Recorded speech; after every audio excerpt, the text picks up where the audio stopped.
কথা হল কি যে অমানৱীয় উৎসৱটো বন্ধ হ'ব লাগে আৰু আপুনি যিটো প্ৰথমেই কৈছে যে আৰক্ষীৰ ওপৰতো কিছুমান শিলগুটি নিক্ষেপ কৰিছে। চাওক, আৰক্ষী কোন হয় বা কিছুমান প্ৰশাসনিক বিষয়া কোন হয়? তেওঁলোক চৰকাৰী চাকৰিয়াল।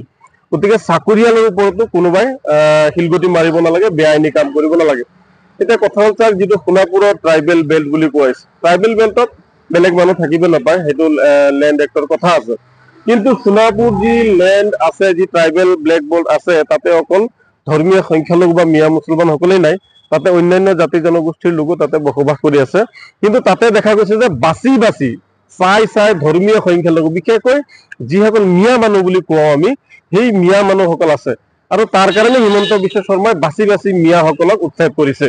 চাওক, আমি আগতে গম পাই আছিলো যে আগতে কিছুমান দিনত আমি শুনিছিলো যে নিশাই মানে হৈছে, হত্যা হৈছে, আপোনাৰ এইটো কি কয়, লুকাই লুকাই মানুহ মাৰিছিলে, আৰু আজিকালি মুকলিকৈ মানুহ মাৰি আছে, মানে মুক্ত হত্যা। তেতিয়াৰ গুপ্ত হত্যা আৰু এতিয়া মুক্ত হত্যা কৰা হৈছে সংখ্যালঘু লোকসকলক। গতিকে এইবোৰ কাম হিমন্ত বিশ্ব শৰ্মা চৰকাৰে বন্ধ কৰিব লাগে। কাৰণ এই মানুহবিলাক কোন হয়? এই মানুহবিলাকতো ভাৰতৰ নাগৰিক হয়।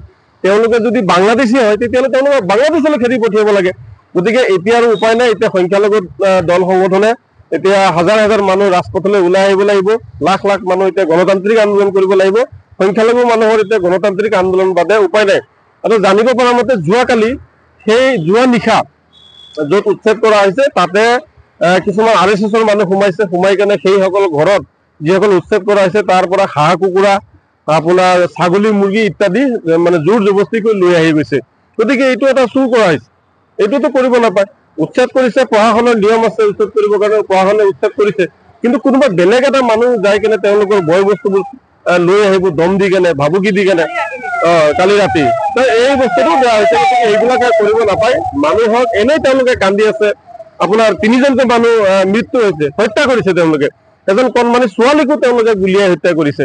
গতিকে এই কণমানি ছোৱালীজনী কি কৰিছিল? তেওঁলোকতো নাবালিকা ছোৱালী, তেওঁ গুৰুত্বাংগত মানে পুলিচে গুলীয়াইছে। এইটো কোনে মানে কৰিবলৈ দিছে? মানুহক গুলীয়াবলৈ কি মানে দিছে নেকি?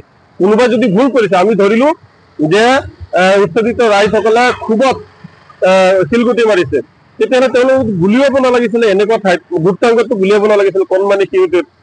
আচলতে যোৱাকালি আমি দেখিবলৈ পাইছো যে সংবাদ মাধ্যমৰ আগত সেই লোকসকলে কিছুমান ভাষ্য প্ৰদান কৰিছে যে তেওঁলোকে তেতিয়া ভাত খাবলৈ বহিছিল, আৰু ভাতৰ যি কাঁহী, সেই কাঁহী পুলিচে মিয়া মিয়া বুলি কৈ লাঠ মাৰি পেলাই দিছিলে। আৰু সেই তাৰে যিসমূহ বস্তু তেওঁলোকে উৎপাদিত বস্তু কিছুমান বেলেগ চাইডত ৰাখিছিলে, ম্যাদী মাটিত ৰাখিছিলে, তাৰ পৰা JCBৰে বুলডোজাৰেৰে তেওঁলোকে কি কৰিছে, টানি আনি বেলেগ ফালে পেলাই দিছে। তাৰ কাৰণে মানুহবিলাকে খং কৰা বুলি তেওঁলোকে নিজে সংবাদ মাধ্যমৰ যোগে প্ৰকাশ কৰিছে। যিহেতু উচ্ছেদ কৰিছে, তেওঁলোকৰ বয় বস্তুটো ক'ৰবাত লৈ নে ক'ৰবাত যাব লাগিব, তেওঁলোকে ক'ৰবাত ৰাখিছে। গতিকে সেইখিনি ধ্বংস কৰাটো ভাল হোৱা নাই, যাৰ কাৰণে তেওঁলোকৰ মাজত এনেকুৱা ধৰণৰ মানে বিভিন্ন মানে শিলগুটি চিলগুটি হোৱা বুলি তেওঁলোকে মানে প্ৰকাশ কৰিছে। গতিকে এইবোৰ বন্ধ হ'ব লাগে। অসমত যিটো হিটলাৰী শাসন চলি আছে মুছলমানৰ ওপৰত, হিটলাৰো কিন্তু এদিন পতন হৈছিল। গতিকে এই হিটলাৰী শাসন ব্যৱস্থাটো বন্ধ কৰিব লাগে।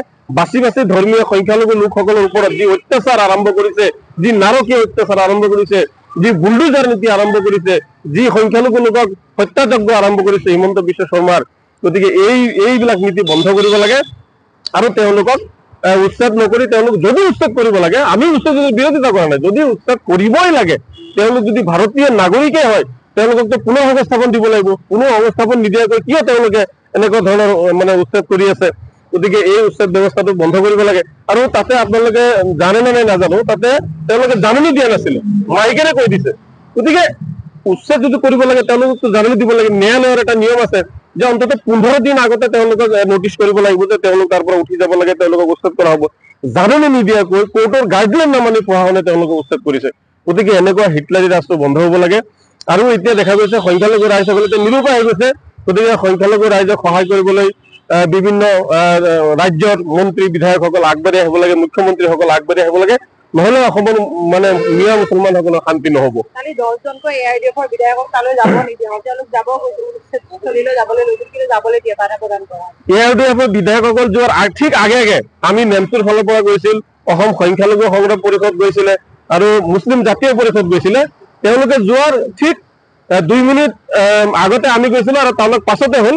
তাৰ পিছত দেখিলো যে আমাকতো যাব নিদিলে আৰু তেওঁলোককো যাব দিয়া নহ'ল। এতিয়া কথা হ'ল কি যিহেতু উচ্ছেদ কৰিছে আমি উচ্ছেদত বাধা দিবলৈ যোৱা নাই আমি আমাৰ কথা হ'ল যে যিহেতু আমাৰ মানুহ তাত আছে মানুহ তাতে উচ্ছেদ কৰা হৈছে গুলীবিদ্ধ হৈ আছে তেওঁলোক কলৈ যাব কি কৰিব তেওঁলোকে কি খাব এই বস্তুখিনি জানিবলৈ আমি বা AUDF-ৰ 4জনকৈ বিধায়ক গৈছিলে গতিকে আমাকো যাব দিয়া নহ'ল আৰু AUDF-ৰ বিধায়কসকলকো যাব দিয়া নহ'ল কি কাৰণত যাব দিয়া নহ'ল সেই মানুহসকলক খবৰ লোৱাটো সকলোৰে দায়িত্ব আছে সেই মানুহসকল খাইছে নে ক'ৰ বা ভাৰতীয় মানুহ যদি হয় তেওঁলোকক নিৰাপত্তা দিয়াৰ জীৱনৰ নিৰাপত্তা দিয়াৰ সম্পত্তিৰ নিৰাপত্তাৰ দায়িত্ব দিয়াৰ সকলোৰে অধিকাৰ আছে কিন্তু কাকোতো নিদিলে গতিকে আমাকো যাব দিয়া নহ'ল এইটো এটা অগণতান্ত্ৰিক প্ৰক্ৰিয়া আমিতো কোনো উচ্ছেদত বাধা দিয়া নাই চৰকাৰৰ প্ৰয়োজন হৈছে কিন্তু মানুহৰ সাৰথি কৰিবলৈ মানুহৰ দুখৰ সমভাগী হ'বলৈ গৈছিলো খবৰ ল'বলৈ গৈছিলো আমাক কাকো যাব দিয়া নহ'ল তাৰমানে এইটো এটা হিটলাৰী কায়দা তাৰমানে